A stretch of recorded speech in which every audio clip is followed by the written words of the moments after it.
Pronto, então vou passar aqui o vídeo, vou passar a tela e vou esperar aqui a pessoa aqui sobre isso aí. Eu espero que vocês tenham escrito o que eu mandei no grupo. Tem uma foto lá que é para escrever no caderno de vocês. Então vocês têm que pegar e escrever aí no caderno de vocês, certo? Sobre bom dia, Natália. Tem que escrever aí no caderno de vocês a foto que eu mandei lá de história. Então a gente vai aqui ver, certo? Vai aqui ver e ver a parte de história e a gente vai indo. Muito bem. Fez o que ontem, Natália? Teve... Sim. Você copiou aquele texto que eu mandei a foto de história? Bom, copiou? É porque eu esqueci só de tirar a foto e depois postar no Google. Ah, tá certo. Aí você posta hoje, viu? Aí aquele texto é um resumo do que nós vamos ver e a partir de agora, viu? Então vamos lá, a Primeira Guerra Mundial não, o Iluminismo e a independência das 13 colônias do Norte. Vai falar sobre o Iluminismo e sobre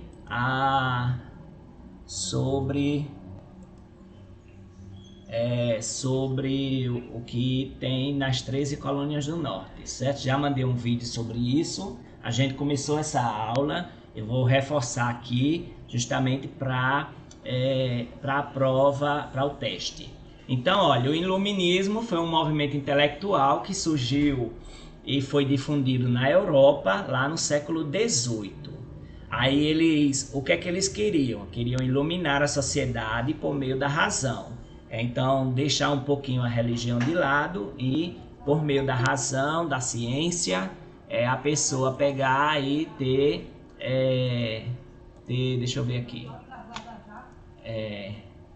e por meio da ciência, ver os avanços que a sociedade tem. Lembrar que eu postei uma foto com esse conteúdo, eu quero essa foto copiada no caderno, vocês vão copiar toda ela, tirar foto e colocar lá no Google Sala de Aula. Hoje tem atividade no Google Sala de Aula, a primeira aula eu esqueci de mandar a atividade, certo? E eu esqueci de mandar, mas agora eu vou assim que terminar essa aula, vai ter um intervalo e vocês vão ter o tempo de fazer as atividades. E depois é aula de matemática, viu? Aula de matemática. Então, nós temos a questão do iluminismo, que ele visava a razão, certo? E colocava a religião de lado, né? Porque eles acreditam também em Deus, mas é baseado na ciência, né? Na questão da iluminação da ciência, da razão. Então, esse foi um movimento intelectual, certo? E esse movimento intelectual foi bem difundido na Europa do século XVIII e ganhou grandes destaques porque tentava ver a questão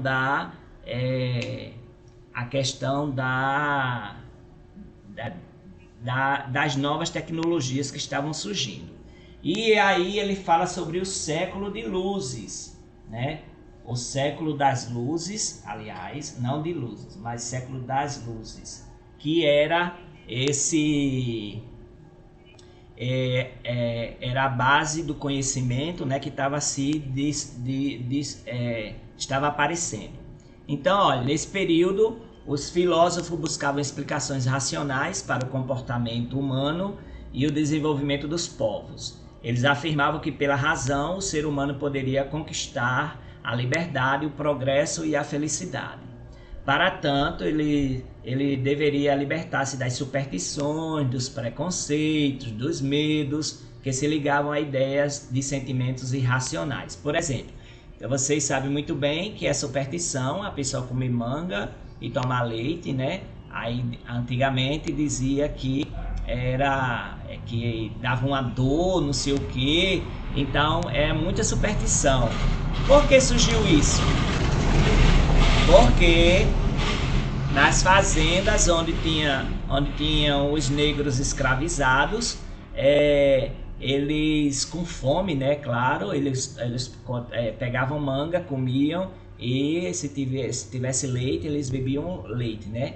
Aí os senhores de engenho, os senhores lá, os donos das terras, eles diziam o seguinte, que eles colocaram, né, esses donos das terras, colocaram que o escravizado, aquele que comesse manga e tomasse leite, ia dar uma dor nele e tal, assim. Então criou esse mito, né? Criou essa superstição. Então muitas ideias são desses sentimentos irracionais, esses mitos, esses preconceitos, superstição e tudo mais.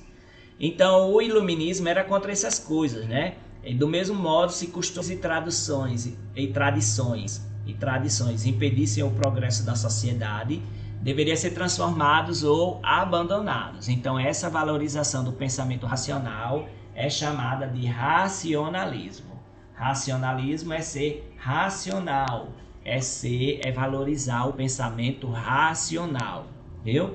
Então vamos estudar nesse capítulo essas novas ideias e transformações que vinham ocorrendo na Europa do século XVIII, que, claro, vai influenciar a América, né? E nós estamos na América, e também vai influenciar as 13 colônias inglesas que formavam os Estados Unidos da América.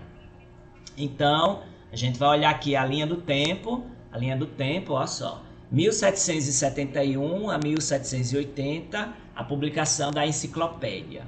1756 a 1763 foi a Guerra dos 7 Anos. 1764 foi a Lei do Açúcar. Aí, em 1765 foi criada a Lei do Selo. Em 1773 foi criada a Lei do Chá, Boston Tea Party. E em 1776 foi a Declaração de Independência das 13 colônias, em 4 de julho de 1776, que é a independência dos Estados Unidos, que eram chamados de 13 colônias. Não eram Estados Unidos não, viu? Eram as 13 colônias da América. E em 1783 houve o Tratado de Paris, que teve o reconhecimento inglês. Em 1787 foi promulgada e feita e promulgada a Constituição dos Estados Unidos, e que ela existe até hoje. Então o iluminismo é uma nova corrente de pensamento. Eles divulgavam seus saberes a partir da publicação de livros, revistas e impresso. Na França, uma das obras mais importantes produzidas pelos iluministas,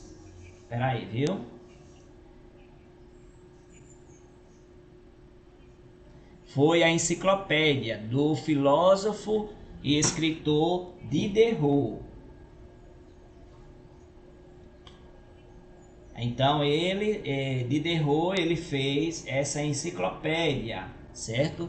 Essa enciclopédia, porque vocês agora estão na era da informática, né? Mas antigamente, antes dos computadores, as pessoas pegavam e usavam as enciclopédias para fazer pesquisa, né? Hoje o Google ele é a grande enciclopédia da internet, mas antes era em livro mesmo, né? Então Diderot e D'Alembert, eles pegaram, fizeram essa enciclopédia, e essa enciclopédia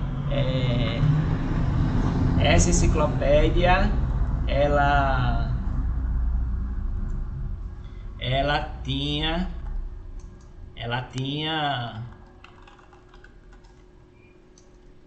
tinha toda a informação de conhecimento da ciência. Aí nós temos essa questão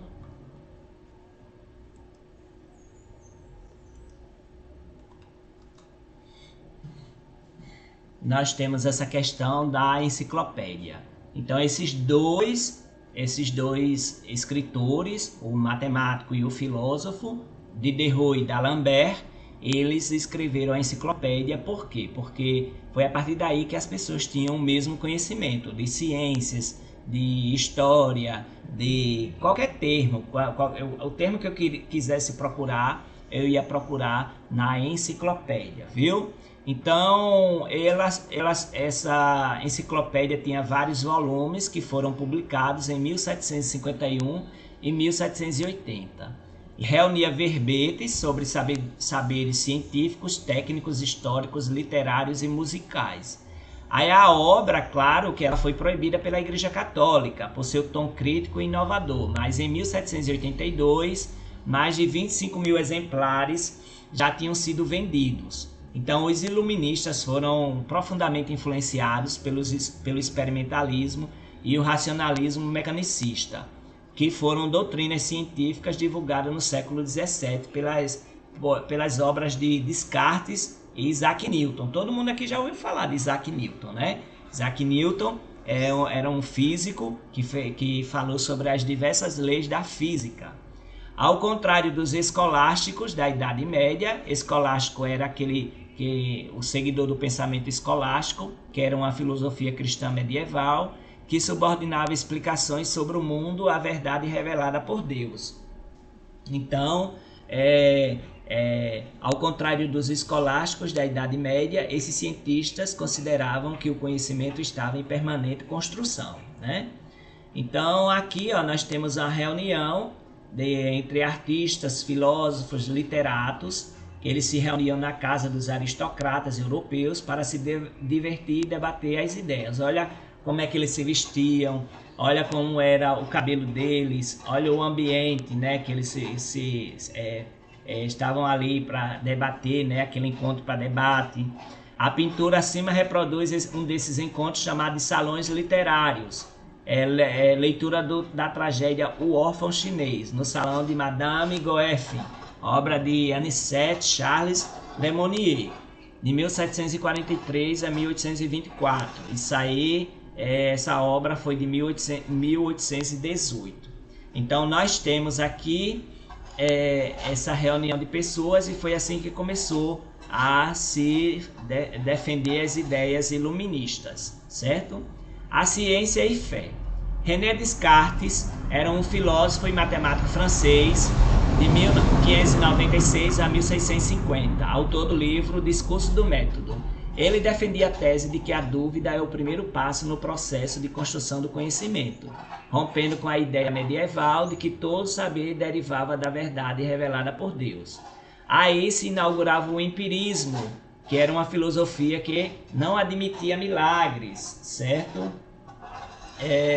Pois era fundada no entendimento racional e na verificação experimental. O inglês Isaac Newton foi de 1642 a 1727, ele foi considerado o fundador da física mecânica clássica. Identificou o princípio da gravidade universal, né? Aquela questão da maçã, que a maçã ela cai sempre para o chão, né? Ela não cai para outro lugar, ela só cai para o chão porque tem um centro de gravidade ali. E propondo que o universo seria governado por leis físicas e não por forças divinas. Assim como Descartes, ele partiu de suas dúvidas e observações para explicar os fenômenos naturais. Isaac Newton, ele não negava a existência de Deus, ele acreditava em Deus, mas ele propunha que caberia à ciência entender, por meio da observação e da experimentação, a lógica racional da criação divina, certo? Então, das ideias à ação.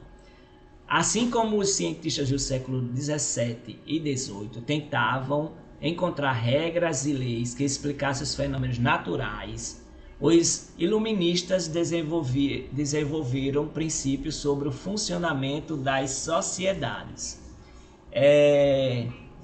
Eles defendiam por exemplo, que todos os indivíduos nascem livres e iguais perante a lei.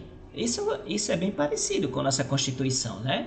Que todas as pessoas são iguais e livres perante a lei, né? A nossa Constituição tem essa frasezinha. Esses fundamentos que não eram levados em conta na sociedade estamental, que era desigual, nem no absolutismo monárquico, que reprimia a liberdade dos súditos. O iluminismo não só sustentou críticas ao antigo regime, mas também estimulou e orientou as ações que tentavam derrubá-lo, além de apontar propostas para uma nova ordem. Na França, as ideias iluministas culminaram na Revolução Francesa. Vocês sabem qual era o lema da Revolução Francesa? Alguém sabe? Tem que falar no microfone, viu? Que eu estou na outra página. Eu não estou vendo a tela de vocês, não.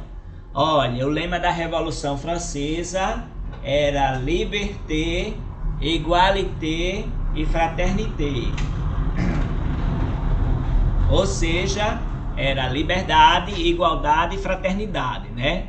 Então, eles queriam isso, essas ideias iluministas, igualdade, liberdade e fraternidade, que levou à tomada do poder pela burguesia.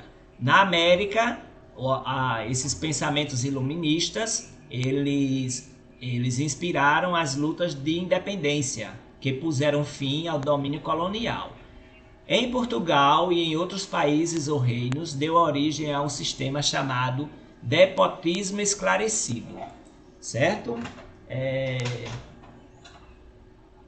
O despotismo, aliás, eu tenho maior dificuldade com esse 10 aí. Despotismo esclarecido. Aí a gente vai entender o que ele é, certo? Deixa eu ver aqui quem é que está chegando, atrasado. Rafael. Eu não vejo o chat, então nem fale aí que eu não tô olhando o chat não.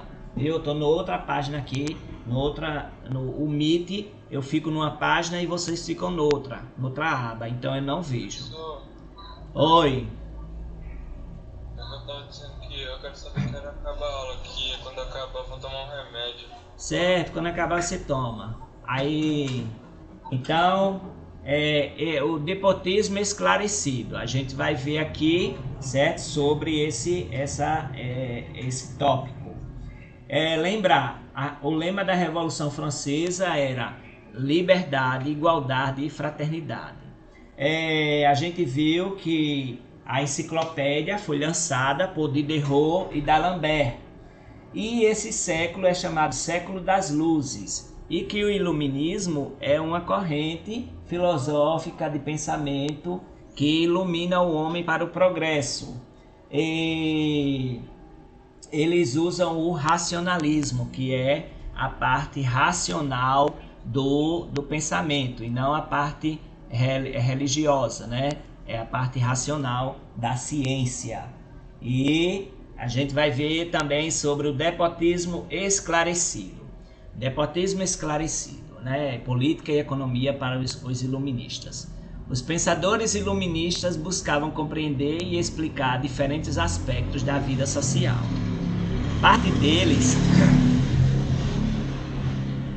deles se dedicou mais à economia, outros à política, outros à educação, à justiça ou às artes. Eles criaram escolas de pensamento, clubes e sociedades dedicados à ampliação e à divulgação do conhecimento científico que vai influenciar o Ocidente em nossa vida, né, até os dias de hoje. Aí tem a política, né? Um dos principais alvos dos iluministas, da crítica iluminista, era a monarquia absolutista, justificada pela religião e pela tradição. Nós sabemos muito bem que muitos países ainda têm a monarquia. A Inglaterra até hoje tem a rainha, né? A rainha Elizabeth II e o rei Felipe. E tem o príncipe Charles, tem o príncipe William e tal, e ainda tem lá. Na Espanha, eu não sei se a Espanha tem rei, eu não lembro se a Espanha tem rei. Mas na Suécia tem rei, tem vários países que tem rei, viu? Então, o monarca... Elizabeth conheceu Noé. Com certeza. O monarca era considerado uma pessoa de natureza diferente e superior às demais, certo?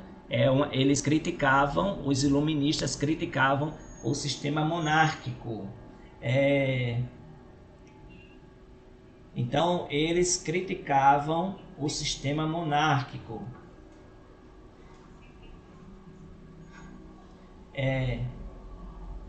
Eles diziam que não era dessa forma, certo? Aí, ó, John Locke, de 1632 a 1704, ele é autor do segundo tratado de governo absolutista, aliás, de governo civil e de ensaio para o entendimento humano, ambos de 1690. Ele contestava o absolutismo já no século XVII. Ele defendia a ideia de que a vida, a liberdade e a propriedade privada são direitos naturais inalienáveis, que também está na nossa Constituição. Ninguém poderia tirar tais direitos do ser humano. Para eles, os governos surgiram por meio de um contrato social feito entre os homens para garantir a preservação desses direitos. Assim, caso o governo não cumpra sua razão de ser, de proteger e garantir o livre uso da propriedade privada, a sociedade tem o direito à rebelião e à substituição do governo tirânico. O novo governo estabelecido deveria partilhar as decisões sobre assuntos de interesse comum com o parlamento, né, que é, aqui no Brasil, deputados e senadores, formado por proprietários de terra, só que naquela época os políticos eram os proprietários de terra. O Barão de Montesquieu, de 1689 a 1755. Ele escreveu o livro O Espírito das Leis, de 1748.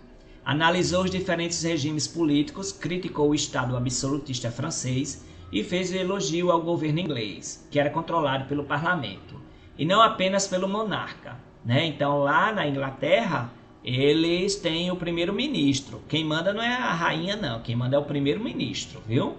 Aí esse primeiro-ministro é eleito por eles lá, né? Pelo parlamento. Ele propunha a divisão do Estado em três poderes diferentes. O legislativo, que elabora as leis, né? O judiciário e o executivo, certo? Então, o legislativo vai elaborar as leis, que é o Congresso. O executivo, ele governa o Estado, ele executa as obras, tudo, né? É o presidente do Brasil, é o governador, é o prefeito. E o judiciário é quem julga e estabelece a punição aos que desobedecem às leis, né? No caso, os juízes. Essa divisão impediria que o poder se concentrasse somente nas mãos de um só grupo ou pessoa. Então, a nossa divisão aqui também no Brasil é essa, viu? Dos três poderes, as três esferas de poder: executivo, legislativo e judiciário. Então, quando o Barão de Montesquieu ele propôs isso, ele quis dizer que não era para ter o poder na mão de um grupo só, como acontece com a rainha. Aí Voltaire é de 1694 a 1778. Ele era um escritor, historiador, poeta e dramaturgo. Ele ficou conhecido por suas críticas à Igreja Católica e à censura. Ele defendia a liberdade de expressão e ele teria dito a frase: "Não concordo com nenhuma das palavras que você diz, mas defenderei até a morte o seu direito de dizê-las", cuja autoria é questionada por alguns pesquisadores. Em seu livro Cartas Inglesas, de 1733, ele defendia uma monarquia esclarecida, que respeitasse os direitos individuais. Então, ele queria dessa forma aí, a monarquia esclarecida, certo? Aí, ó, Jean-Jacques Rousseau, ele nasceu em 1712 e morreu em 1778. Ele é autor do Contrato Social e Emílio, ambos de 1762. Fez as críticas mais radicais ao antigo regime e era favorável à formação de um governo popular em oposição à monarquia absolutista. Era conhecido como pai da democracia moderna. Defendia a soberania popular. Só um minutinho, né?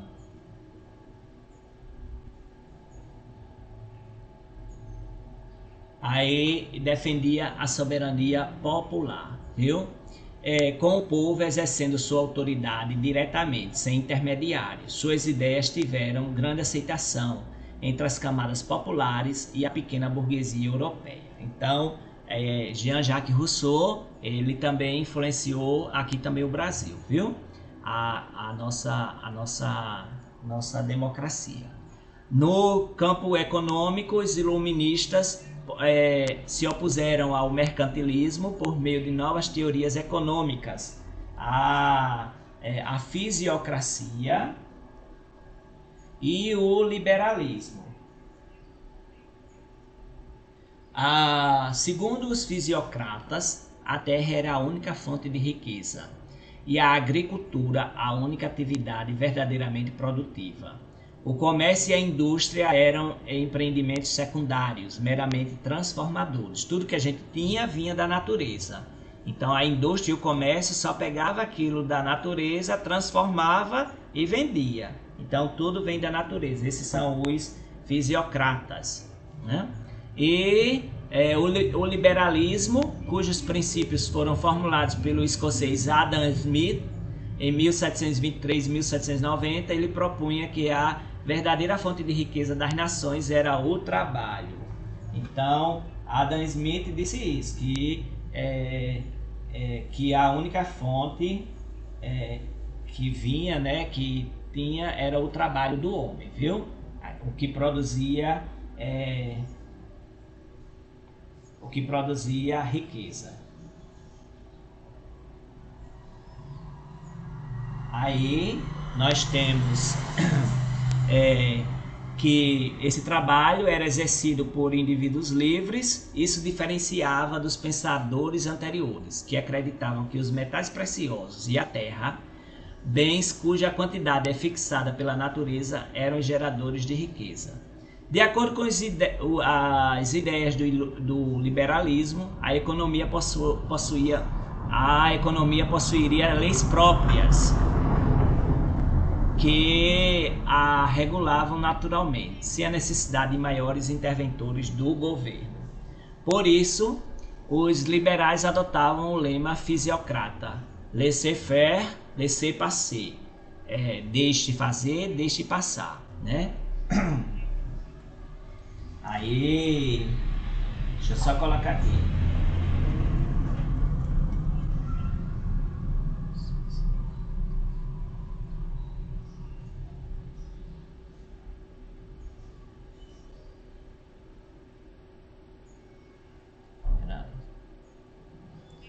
Laissez-faire, laissez-passer. Para eles, a livre interação entre os indivíduos, cada qual buscando satisfazer seus próprios interesses, acabaria produzindo o melhor resultado possível, como se houvesse uma mão invisível conduzindo as relações econômicas. Segundo essa teoria, a intervenção do Estado no mercado, como era praticada no sistema mercantilista, atrapalharia o desenvolvimento econômico. Por outro lado, a livre concorrência, a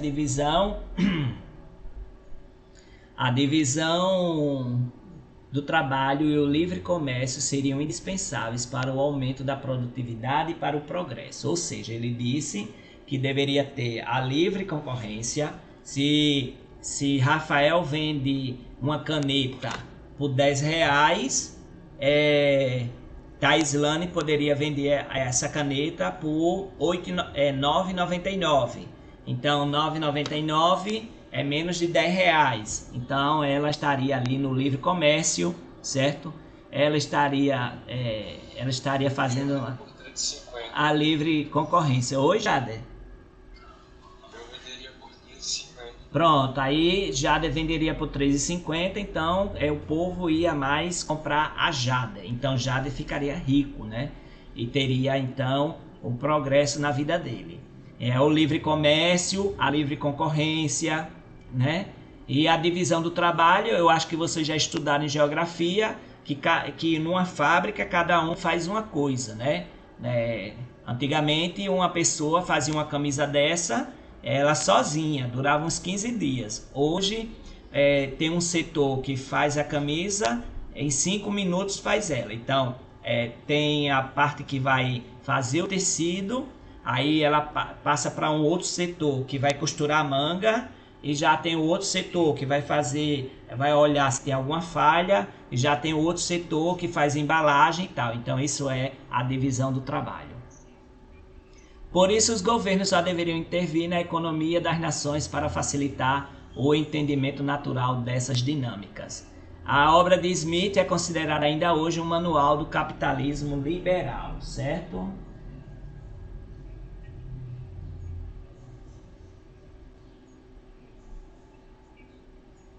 Deixa eu só anotar aqui.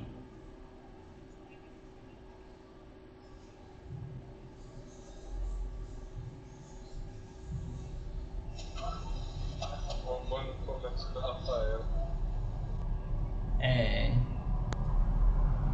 Mas é assim, muita gente faz dessa jeito, é o livre comércio.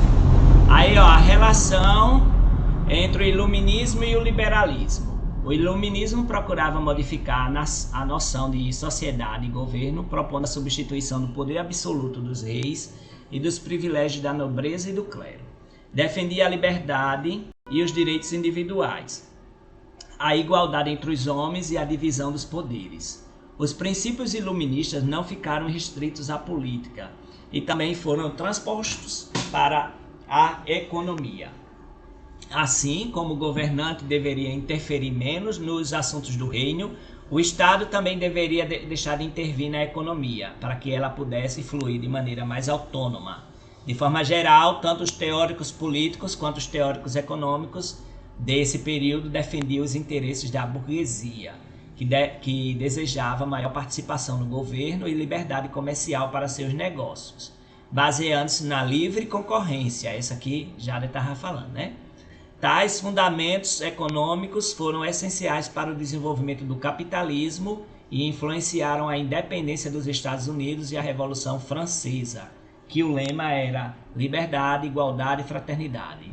Princípios liberais são adotados em muitos países até hoje. Aí vem agora o despotismo esclarecido.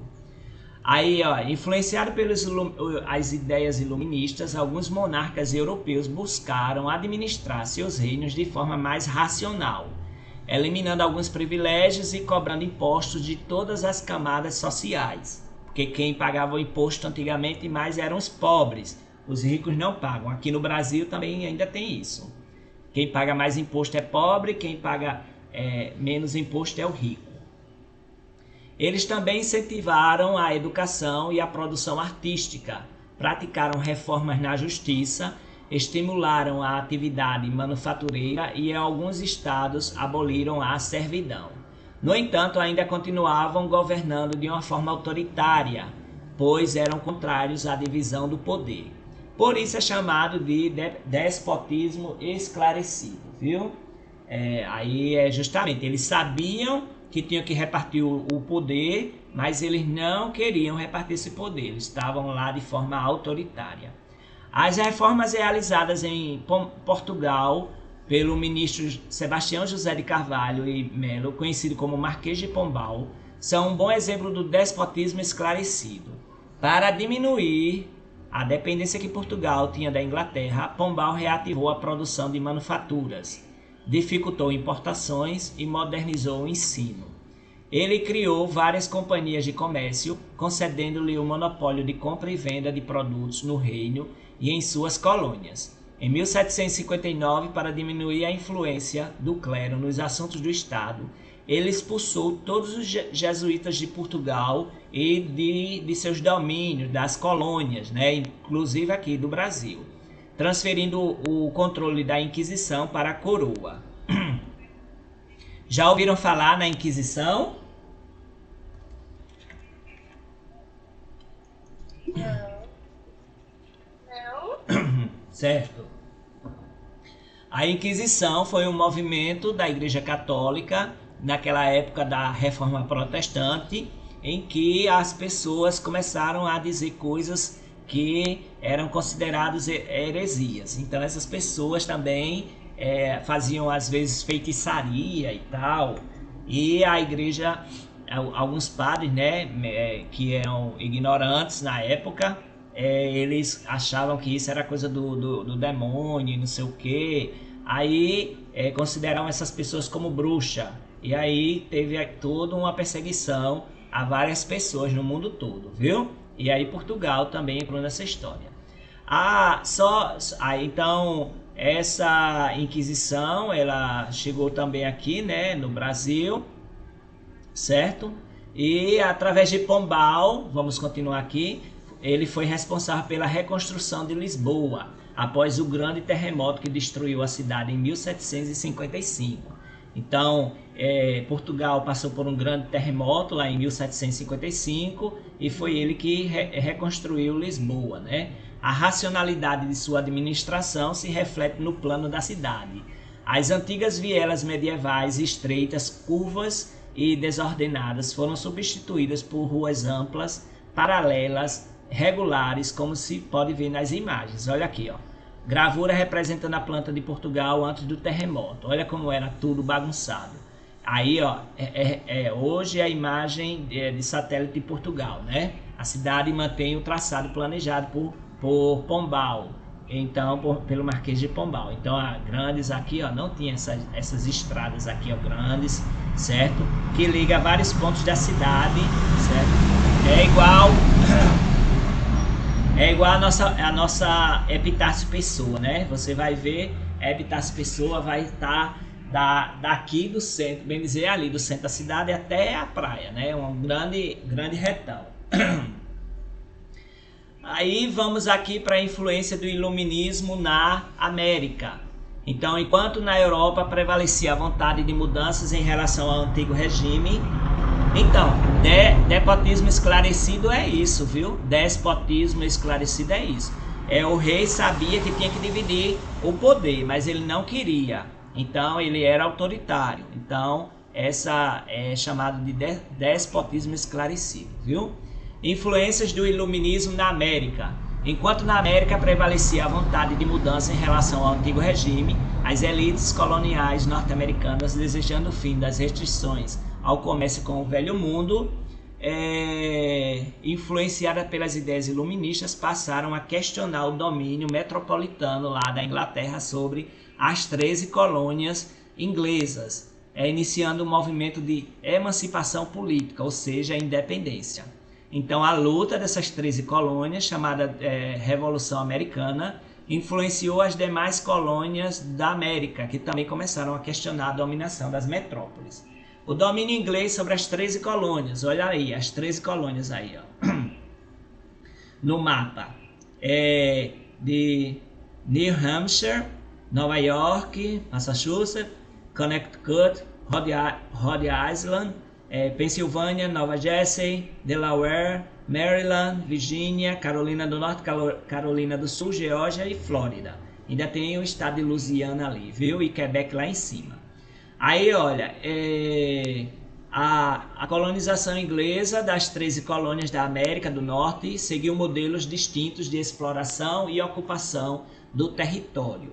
As colônias do Sul, essas daqui de baixo, elas tinham grandes latifúndios, usavam a mão de obra dos escravizados, certo? Africanos. Plantavam produtos tropicais como algodão, tabaco e que eram exportados para a Inglaterra. Já nas colônias do norte lá de cima, elas predominavam as pequenas e médias propriedades. O uso da mão de obra era livre, não tinha escravizado lá, certo? Os colônios desenvolveram a policultura, ou seja, laranja, cana-de-açúcar e tal, muitas coisas assim. E também eles tinham a pecuária, a pesca, o comércio o comércio de peles e a manufatura. Quem assistiu aquele filme O Regresso de Leonardo DiCaprio, que ele tá lá pegando peles de animais, aí os índios vêm e atacam eles e tal, né? Os nativos americanos, índios não. Os nativos americanos vêm e atacam eles e tudo mais, certo? Justamente para o comércio de peles, a manufatura. Então, atividades voltadas principalmente para o consumo das colônias. Também criavam uma significativa indústria naval, produzindo as embarcações usadas no chamado comércio colonial. Então, aqui, ó, o domínio ele é bem forte. Aqui, ó, na representação de uma pequena propriedade rural da Pensilvânia, que é do norte, né? por volta de 1700. E aqui representação dos escravizados em grande plantação de Geórgia, no estado lá de Geórgia, que é do sul, viu? Então, os perfis dos colonos,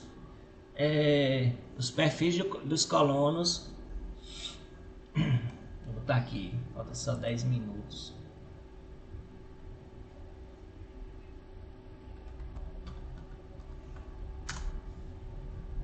Aí, os perfis dos colonos também se diferenciavam no norte, que predominavam a população formada por agricultores, pequenos proprietários, comerciantes e produtos de manufatura. No sul, um pequeno grupo de latifundiário compunha uma rica elite e pequenos proprietários formavam uma reduzida camada média, né? Aí, ó, a base da sociedade sulista era composta de africanos. Então, as pessoas lá das 13 colônias lá de baixo, a maior parte era escravizados, africanos, que era responsável pelo trabalho nas lavouras. Na economia houve uma ligação entre as colônias inglesas nas Antilhas, as colônias inglesas da América do Norte e da África, conhecido como comércio triangular.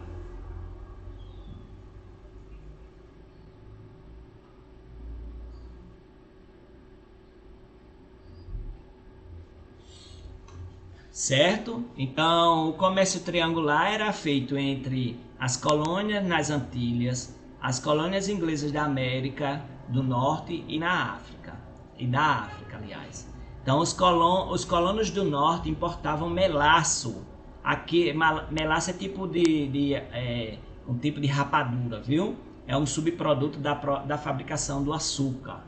Diretamente das Antilhas. Eu não sei se vocês sabem, mas a nossa cana-de-açúcar ela veio das Antilhas, certo? Não era a cana-de-açúcar que faz o açúcar, né? Ela não é do Brasil, ela é das Antilhas. Em troca de alimentos e outros artigos. Com o melaço, produziam rum, bebida alcoólica utilizada como moeda na compra de escravizados da África. Os escravizados eram revendidos nas Antilhas e nas colônias do sul. O comércio também envolvia a Europa, onde se podia trocar o açúcar antilhano por manufaturados. Essa relativa liberdade comercial não existia nas colônias ibéricas, certo? Então aqui nós temos comércio triangular das colônias inglesas da América do Norte. Então, ó, colônias do Norte, colônias do Sul, Antilhas, África, Europa, é um triângulo aqui, o comércio triangular, viu? Os primeiros conflitos, que vem aí a Guerra dos 100 anos, dos 7 anos, aliás, dos 7, depois dos 100 anos é depois. Os primeiros conflitos. Ante o início do século XVIII, as colônias norte-americanas possuíam relativa autonomia administrativa em relação à Inglaterra. Os governos locais, nomeados pela metrópole, a Inglaterra, conviviam sem grandes conflitos com as assembleias dos colonos. Aí as tropas inglesas eram bem reduzidas e cabia aos colonos proteger seus bens em conflitos com nativos ou com os colonos franceses vizinhos, lá de Quebec, porque Quebec era colônia francesa. Com a Guerra dos 7 Anos, de 1756 a 1763, de 1756 a 1763, a relativa autonomia das colônias foi abalada, certo?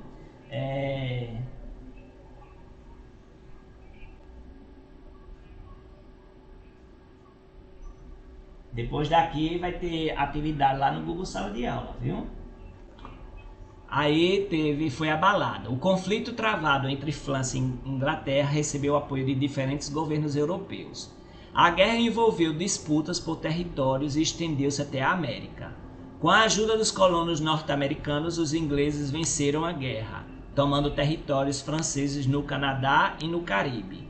Contudo, os enormes gastos militares deixaram a Inglaterra em sérias dificuldades financeiras, né? Que ela teve que mandar dinheiro para essas guerras aí e conquistar os territórios do Canadá e do Caribe. Contudo, os enormes gastos militares deixaram a Inglaterra sérias dificuldades financeiras E para superá-las, o que aconteceu? Aumentou o imposto, criou imposto para suas colônias e endureceu o controle sobre suas atividades comerciais. Então aí, certo, teve a lei do açúcar. A lei do açúcar, aí tem, olha, o negócio pegou fogo lá. Impediu que esse produto fosse comercializado diretamente entre as colônias, dificultando o comércio triangular. Aí depois criou a lei do selo, certo? A lei do selo, que criou uma taxa para a circulação de impressos na América Inglesa. Os colonos então organizaram um grande boicote, deixando de comprar produtos da Inglaterra. Então houve, claro, o cancelamento da lei do selo em 1766. Aí isso acalmou os colonos. Nos anos seguintes, novas medidas como os impostos aos importados e uma maior fiscalização motivaram o reinício dos conflitos. Aí vem as guerras de independência. Aí vem a lei do chá, certo? Boston Tea Party, certo? Ele criou a lei do chá que concedia o monopólio sobre o comércio do chá à Companhia das Índias Orientais. Isso, ou seja, privilegiou outro povo. Isso provocou aumento nos preços do produto muito consumido na América, né? Que as pessoas gostam de chá, né? É o costume inglês também. Estimulando diversos protestos entre os colonos. O principal deles ficou conhecido como Festa do Chá de Boston. Disfarçado de índios, alguns colonos invadiram navios ingleses e lançaram todo o carregamento de chá ao mar. Em resposta, a Inglaterra decretou uma série de medidas punitivas, chamadas leis intoleráveis. Então, essas leis intoleráveis era justamente isso, por causa dessa revolta que tinha lá nas colônias, especialmente na época do chá, né? Que as pessoas jogaram chá, certo? E aí vem a representação das colônias norte-americanas, exigiam o fim dessas medidas, e a negativa do governo britânico aumentou as tensões entre a Inglaterra e as colônias. Aí, no dia 4 de julho, que é o dia da independência dos Estados Unidos, em 1776, os colonos aprovaram a Declaração de Independência, proclamando a fundação dos Estados Unidos da América. Claro que a Inglaterra não aceitou, e aí teve início a guerra pela independência. Duraram 5 anos esses confrontos, e no início, bem treinado e equipado exército britânico obteve várias vitórias, mas em 1777 a França declarou seu apoio aos revoltosos das colônias, enviando mais de 6.000 soldados. Aí o governo francês queria se vingar da Inglaterra por causa da derrota na Guerra dos 7 Anos. A Espanha ajudou os norte-americanos com soldados e dinheiro, e em 1781 os ex-colônios cercaram e derrotaram o exército britânico, obrigando a Inglaterra a reconhecer a independência dos Estados Unidos em 1783 no Tratado de Paris. Então aqui nós temos a reunião que fala sobre a Declaração da Independência dos Estados Unidos. Olhe sobre tela, certo? Deixa eu aqui falar aqui.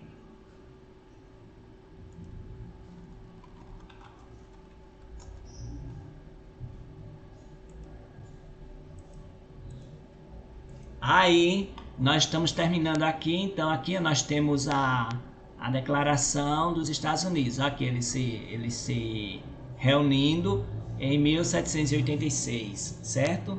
A cerimônia que vai declarar a independência das colônias, certo? Como a gente vai ficar aqui, eu ainda vou ver se dou outra aula ainda hoje a vocês para a gente finalizar o conteúdo, viu? Então, por hoje é só, é intervalo, a gente vai se ver já já. Tchau!